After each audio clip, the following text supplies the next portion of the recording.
Hello friends, అందరికీ నమస్కారం. నేను రవికుమార్. మీకు ఈరోజు అతి ముఖ్యమైన విషయాన్ని నేను చెప్పదలుచుకున్నాను. అదేంటంటే అతి ముఖ్యమైనది బిల్డింగ్ కాంట్రాక్ట్స్లో, బిల్డింగ్లో, సివిల్ ఇంజనీరింగ్లో ఒక ఇల్లు కట్టే ముందైనా, అపార్ట్మెంట్ కట్టే ముందైనా అతి ముఖ్యమైనవి ఏమిటంటే అగ్రిమెంట్, తర్వాత దానికి సంబంధించిన scope of work, BOQ, work orders, ఇవి అన్నమాట. ఈరోజు మీరు ఒక కాంట్రాక్టర్ని తీసుకున్నారనుకుందాము. మీరు ఒక ఇల్లు కట్టాలనుకుంటున్నారు. దానికి అది ground plus first floor, second floor, 3 ఫ్లోర్లో కట్టాలనుకుంటున్నారు. సో దానికి కాంట్రాక్టర్ను పిలుస్తారు, రమ్మంటారు.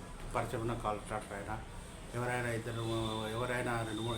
ఇంతకుముందు 2-3 వర్కులు చేసిన వాళ్ళైనా మీకు తెలిసిన కాంట్రాక్టర్ను పిలుచుకున్న తర్వాత మీరు ముఖ్యంగా మీ అగ్రిమెంట్ మాట్లాడుకునేది ఏంటంటే రిటర్న్ రాత రూపంలో పెట్టుకుంటే అది ఎప్పటికైనా మంచిది. ఎందుకంటే డబ్బు విషయంలో మాట దొరలడం సహజము. డబ్బు విషయంలో మనము ఖచ్చితంగా రాతపూర్వకంగా ఉండాలి. డబ్బు విషయంలోనైనా, పని విషయంలోనైనా, ఏదైనా రైటింగ్లో ఉంటే మనకైనా మంచిదే, ఆయనకైనా మంచిదే.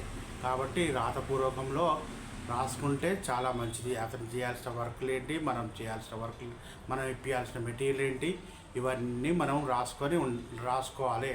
రాసుకుంటేనే మనకు ఫర్దర్గా ఫ్యూచర్గా మనకు ఎటువంటి అభిప్రాయ భేదాలు రావు, వర్క్ స్మూత్గా అవుతుంది, తర్వాత చాలా బాగా నీట్గా అవుతుంది.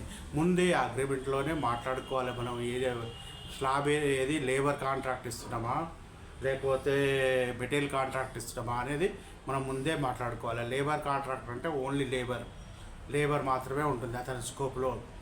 తర్వాత మెటీరియల్ కాంట్రాక్ట్ అంటే అది జనరల్గా మేస్త్రీలు చేస్తుంటారు. మెటీరియల్ కాంట్రాక్ట్ అంటే అది విత్ మెటీరియల్ ఉంటుంది. మెటీరియల్ అంతా అతను తీసుకొస్తాడు. అతను మొత్తం కంప్లీట్ అయ్యి మొత్తం ఫినిష్ అయ్యే వరకు అతను మెటీరియల్తో పాటు చేస్తాడు. అలా కాకూడదు, నేనే చూసుకుంటాను, మెటీరియల్ అంతా నేనే చూసుకుంటాను, నేనే సప్లై చేస్తాను, నా చేతి కింద మనుషులు ఉన్నారు, నేను చేయగలను, మెటీరియల్ ఏమొద్దు అంటే చాలామంది అనుకునే వాళ్ళు ఇప్పుడు లేబర్ కాంట్రాక్ట్కే ఇస్తున్నారు. లేబర్ కాంట్రాక్ట్ ఇచ్చినప్పుడు మనము ఏమేమి రాసుకోవాలి. లేబర్ కాంట్రాక్ట్ అయినా కానీ మనం ఊరికే అదేది మామూలుగా నోటి మాటతోటి వెళ్ళకూడదండి. ఎందుకంటే ఇవాళ రేపు ఎట్లుంటుందో మనకు తెలియదు. కాబట్టి అన్నీ రాతపూర్వకంగా వెళ్ళండి. మీరు దేంట్లో అభిప్రాయ భేదాలు రావు. ఎందుకంటే కొందరు సగం చేసి వెళ్ళిపోతారు, కొందరు సరిగా చేయరు, వర్క్ క్వాలిటీ సరిగా చేయరు, మనమే తీసేయాల్సి వస్తుంది. కొందరు సగం చేసి వెళ్ళిపోతారు, వాళ్ళు ఇక్కడ రకరకాల 10 పనులు పట్టుకొని లేట్ చేస్తారు. ఇవన్నీ మనకు ఉండొద్దు అనుకుంటే లేట్ చేస్తారు. ఇవన్నీ మనం ఉండొద్దు అనుకుంటే మనం క్లాసుల్లో అవన్నీ పెట్టుకోవాలి. మనకు పాయింట్స్లో అవన్నీ పెట్టుకుంటేనే మనకు మంచిగా ఉంటుంది. మనం కొంచెం పెద్ద వర్క్ స్టార్ట్ చేసినప్పుడు అంటే గ్రౌండ్ ప్లస్ 5 ఫ్లోర్లో, 3 ఫ్లోర్లో, 4 ఫ్లోర్లో మనం స్టార్ట్ చేస్తున్నప్పుడు 2 ఫ్లోర్లో, 3 ఫ్లోర్లో చేసినప్పుడు ఇవి గుర్తుపెట్టుకోవడం కంపల్సరీగా గుర్తుపెట్టుకోవాలి.